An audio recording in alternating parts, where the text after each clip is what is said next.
Hello everyone and welcome back to Matcap finance. हमेशा की तरह आज भी आपके लिए एक इम्पॉर्टेंट अपडेट लेके आया हूँ। अपडेट है बजाज फाइनेंस से रिलेटेड। बजाज फाइनेंस ने उसके क्वार्टर 2 के प्रीव्यूज थोड़े से लीक कर दिए। यहाँ पे प्रॉफिट में थोड़ा सा यहाँ पे कह सकते हो डिक्लाइन आया है, प्रॉफिट यहाँ पे थोड़ा सा फॉल हुआ है।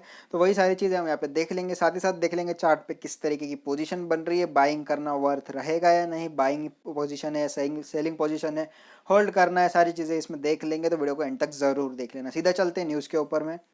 तो भाई बजाज फाइनेंस है, जैसे ही मैंने कहा कि नेट प्रॉफिट में यहाँ पे थोड़ा सा फॉल आया है। फॉल कितना आया है? 35.94%, क्लोज टू 36% यहाँ पे फॉल देखने को मिल सकता है। मिल सकता है क्या, मिला है यहाँ पे। ओके, अब बात करें यहाँ पे कंपनी की लास्ट क्वार्टर की प्रॉफिटेबिलिटी, तो ऑलमोस्ट 1506 करोड़, 1500 करोड़ की यहाँ पे प्रॉफिटेबिलिटी थी, जो गिर के हो चुकी है इस क्वार्टर में 964 करोड़ की। तो अच्छा खासा नेट प्रॉफिट यहाँ पे गिरा है, 35%, 36% जो भी है। बात करें यहाँ पे नेट इंटरेस्ट इनकम की, तो भाई ये एनबीएफसी है, नॉन बैंकिंग फाइनेंशियल इंस्टीट्यूशन। आपको पता ही है इनका मेन इनकम होता है इंटरेस्ट से। ओके, इंटरेस्ट और बाकी जो सेल्स रिलेटेड सर्विस होती है, बट मेजरली इंटरेस्ट पे ही ज़्यादा फोकस किया जाता है। तो इंटरेस्ट की बात करें यहाँ पे, तो यहाँ पे इंटरेस्ट इनकम बढ़ चुकी है। अगर आप लास्ट सितंबर से इस सितंबर ईयर ओवर ईयर अगर इसको कंपेयर करते हो, तो लास्ट सितंबर दिस सितंबर 4% से यहाँ पे बढ़ चुकी है, जो आई है अभी 4165 करोड़ की। अब बात करें इसमें, पर 1.15% यहाँ पे year over year asset under management AUM जो बढ़ चुकी है। और अगर इसको आप अगर देखना चाहते तो 1.37 लाख करोड़ एज ऑन 30 सितंबर, यानी कि क्वार्टर 2 के एंड तक 1.37 लाख करोड़ इनकी एसेट अंडर मैनेजमेंट हो चुकी है, जो कि एक अच्छी चीज़ मानी जाएगी यार। बात करें यहाँ पे एनपीएस को लेके, जो कि एक सबसे बड़ा और नॉन बैंकिंग फाइनेंशियल इंस्टीट्यूशन होने दो या बैंकिंग होने दो, सबसे ज़्यादा इंपॉर्टेंट फैक्टर होता है एनपीए। तो भाई बजाज फाइनेंस ने यहाँ पे बहुत अच्छे तरीके से उसके एनपीए स्मार्टली कम किए हैं, जो कि एक बहुत ज़्यादा प्लस पॉइंट है। ओके, अगर आप इसको देखोगे तो एनपीए जिसके are then non performing assets 1.61% till last quarter. Okay, और अगर आप इस क्वार्टर में देखते हो तो 1.03%, ऑलमोस्ट 0.6% से इन्होंने इनके एनपीएस कम किए, जो कि बहुत बड़ी बात है अपने आप में, अगर आप इसको ईयर ओवर ईयर कंपेयर करते हो तो। अब अगर बात करें हम यहाँ पे लोन एंड प्रोविजंस की, तो भाई यहाँ पे ऑलमोस्ट 17,000 करोड़ हुआ है क्वार्टर 2 में। ओके, अगर आप इसको लास्ट ईयर से कंपेयर करते हो तो 594 और क्लोज टू 600 करोड़ का ही इनका लोन का लॉसेस हुआ था। बट इस साल इस क्वार्टर में कह सकते हैं आप 17,000 करोड़ का यहाँ पे लॉस जो हुआ, लोन लॉस जो इनका था वो हुआ। अब इसके पीछे इन्होंने रीज़न क्या दिया, तो रीज़न ये है कि भाई यहाँ पे पैंडमिक के चलते बहुत सारे लोग उनका लोन जो है वो रीपे नहीं कर पा रहे, बैंक्रप्सी फाइल कर रहे हैं या ऐसी कुछ चीज़ें। तो इस वजह से यहाँ पे इनका जो लोन लॉसेस है वो ज़्यादा बढ़ के आया है। तो बात करते हैं यहाँ पे सीधा सीधा बजाज फाइनेंस की, तो आज ऑलमोस्ट 1% यहाँ पे डाउन था, 30 रुपीज़। बात करें इसके रैली की, तो रैली बहुत ही शानदार थी, ऑलमोस्ट बहुत नीचे गिर के बहुत ऊपर आया, ऑलमोस्ट 200 पॉइंट्स की आज इसकी रैली थी। बात करें इसके स्टैटिस्टिक्स की, तो वह स्टैटिस्टिक्स बहुत ही अच्छे हैं। बात करें मार्केट कैप की, तो 1,94,000 करोड़, क्लोज टू 1,95,000 करोड़ है। इसके बीटा की बात करें तो 1.47 है, जो कि इतना ज़्यादा वॉलेटाइल नहीं माना जाएगा, लेकिन अच्छी खासी वॉलेटिलिटी रखता है, ट्रेडिंग के लिए अच्छा स्टॉक है। इंडस्ट्री पी की बात करें तो 29 का चल रहा है, और बजाज फाइनेंस का पी चल रहा है 42 का। अगर आप इसको पी इंडस्ट्री से कंपेयर करोगे तो थोड़ा सा महंगा, थोड़ा सा नहीं तो अच्छा खासा महंगा कहलाया जाएगा। बट एक चीज़ समझ लो, कंपनी कैसी है वो तो चार्ट पे ही समझेगा, अभी बाइंग करना है नहीं करना है। इन्वेस्टिंग के लिए मेरे हिसाब से कंपनी अभी सूटेबल नहीं है। हो सकता है आगे थोड़े से कम रेट में आपको मिले, तो इन्वेस्टमेंट के आपको चांसेस यहाँ पे मिल सकते हैं, कर सकते हो इन्वेस्ट, लेकिन अभी के लिए ये कह सकते हो इन्वेस्टमेंट के लिए अच्छी नहीं है। क्यों? क्योंकि ऑलरेडी बहुत ज़्यादा रनअप कर चुका है स्टॉक, इसके आगे ज़्यादा करेगा नहीं।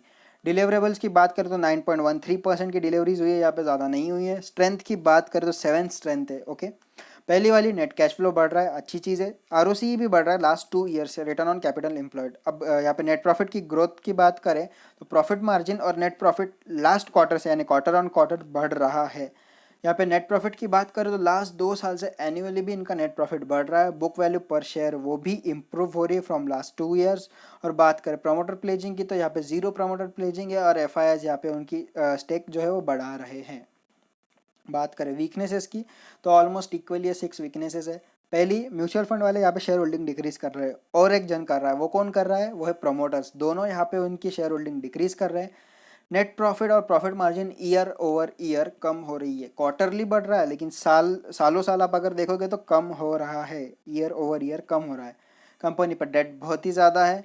कंपनी के फाइनेंशियल्स भी अच्छे खासे वीक है। ओके, अगर आपको नहीं पता तो मैंने पहले भी बजाज फाइनेंस का एक वीडियो डाला, उस पर देख लेना, सारे फाइनेंशियल्स डिटेल में स्टडी किए, इसमें वो सेम चीज़ रिपीट नहीं हो सकती क्योंकि बहुत लंबा वीडियो बन जाएगा। ओके, बात करें यहाँ पे ऑपरेटिंग प्रॉफिट और नेट प्रॉफिट की, तो ईयर ओवर ईयर वो भी कम होता जा रहा है। तो यहाँ पे वीकनेसेस फाइनेंशियली जो इनके कह सकते हैं आप लॉन्ग टर्म के लिए अफेक्ट कर सकते हैं, ऐसी बहुत बड़ी बड़ी वीकनेसेस है। ओके, फाइनेंशियल ट्रेंड की बात करूँ यहाँ पे, तो ये सारी वैल्यूज जो 1000 करोड़ में, मैं हर बार बोलता हूँ इस बार भी बोलूँगा, 17 से आप अगर 20 तक देखोगे तो ऑलमोस्ट कह सकते हो इसको 3 टाइम्स किया है उस इन्होंने ऑलमोस्ट।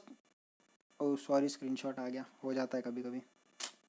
ऑलमोस्ट इन्होंने इनकी जो कह सकते हो रेवेन्यू उसको 3 टाइम्स कर चुके हैं लास्ट 3-4 ईयर्स में। ओके, 2017 से 2020 तक 9.99 थाउजेंड करोड़ से almost 26.39 thousand crore, close to 3 times इन्होंने इनकी रेवेन्यू बढ़ा चुके हैं।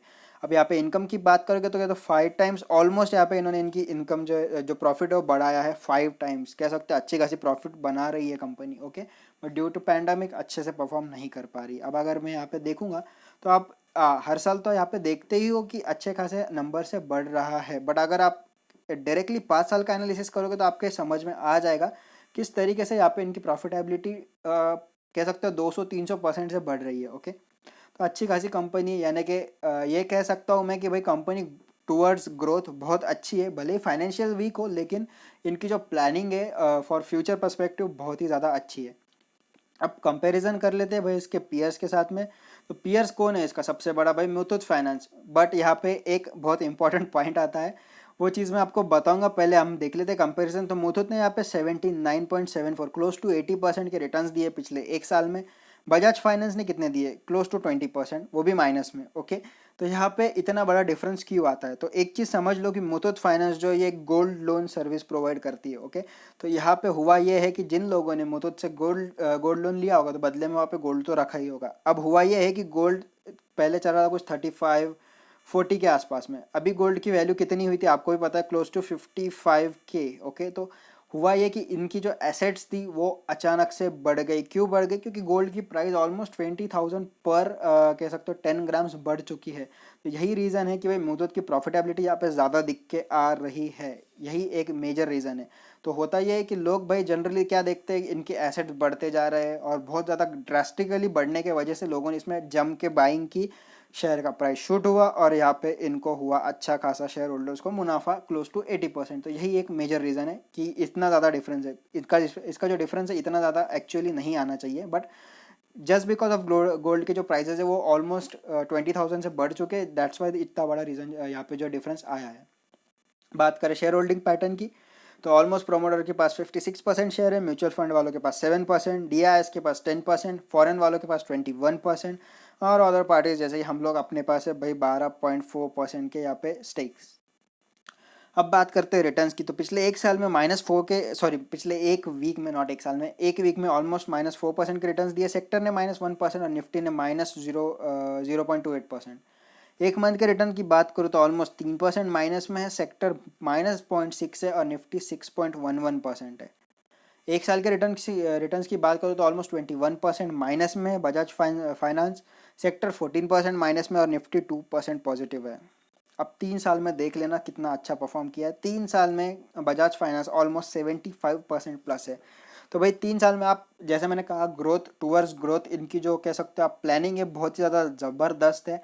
तो यही एक रीज़न है कि इस स्टॉक को बाइंग कर सकते हो। फाइनेंशियल्स भले ही वीक है लेकिन ग्रोथ के लिए ये कंपनी जितने हाथ पैर चलाती है ना, तो इसी से समझ में आता है कि भाई लॉन्ग टर्म के लिए आपको अच्छे खासे रिटर्न्स यहाँ पे मिल सकते हैं 3 ईयर्स, 4 ईयर्स, 5 ईयर्स के लिए।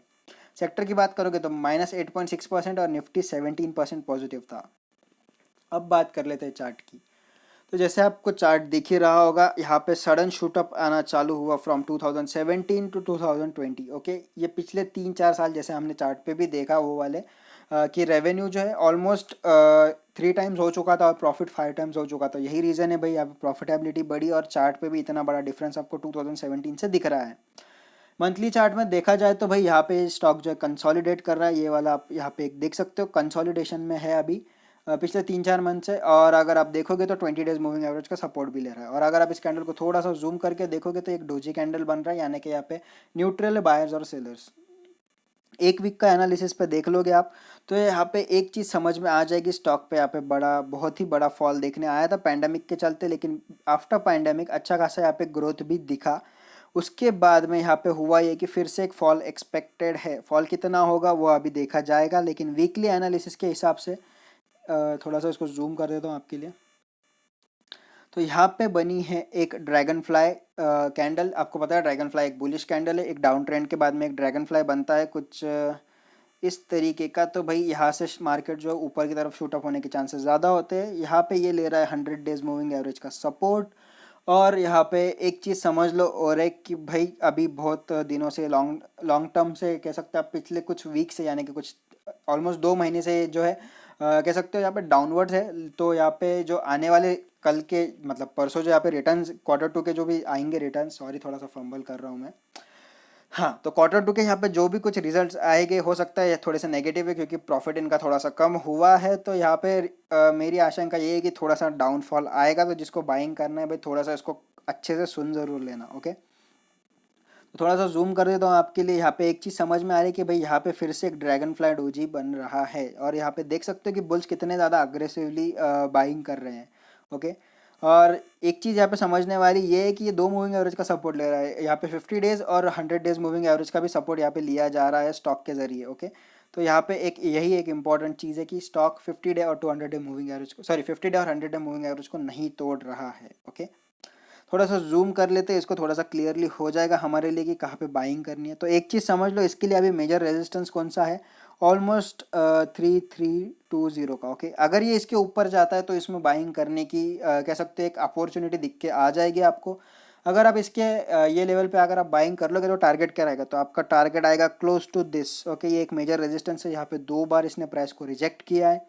तो इसके लिए एक मेजर रेजिस्टेंस है। अगर आप 300 एंड कह सकते हो 3300 के आसपास इसको बाय करते हो तो 3500 के रिटर्न्स आप एक्सपेक्ट कर सकते हो, जो कि ऑलमोस्ट 200 रुपये पर शेयर आ जाता है। वो भी बहुत ही जल्दी आ जाएगा क्योंकि स्टॉक अच्छा खासा मूवमेंट में है अभी। बट बाइंग कहाँ करनी है, इसका बाइंग जोन कहाँ पे है, 3300 के ऊपर, ओके। इससे पहले बाय मत करना क्योंकि कंसोलिडेशन में यहाँ से अगर फॉल हुआ तो बहुत बड़ा फॉल भी देखने को मिल सकता है। बात कर लेते हैं थोड़ा सा इंडिकेटर्स की। इंडिकेटर्स क्या दिखा रहा है भाई, तो इंडिकेटर्स यहाँ पे दिखा रहा है MACD तो कंसोलिडेशन में ऑलमोस्ट फ्लैट है, ज़्यादा कुछ मूवमेंट नहीं है, ना अपवर्ड सिग्नल है ना डाउनवर्ड सिग्नल है, कुछ मूवमेंट नहीं दिखा रहा है ज़्यादा। बात करोगे RSI की तो RSI भी यहाँ पे ऑलमोस्ट फ्लैट है। तो मेरा यही सलाह रहेगा भाई जिन लोगों को इन्वेस्ट करना होगा तो भाई थोड़ा सा यहाँ पे मूवमेंट आने दो, क्योंकि कंसोलिडेशन में है पिछले कुछ 3-4 ट्रेडिंग सेशन से, और वीक्स में भी देखोगे तो डाउनवर्ड है।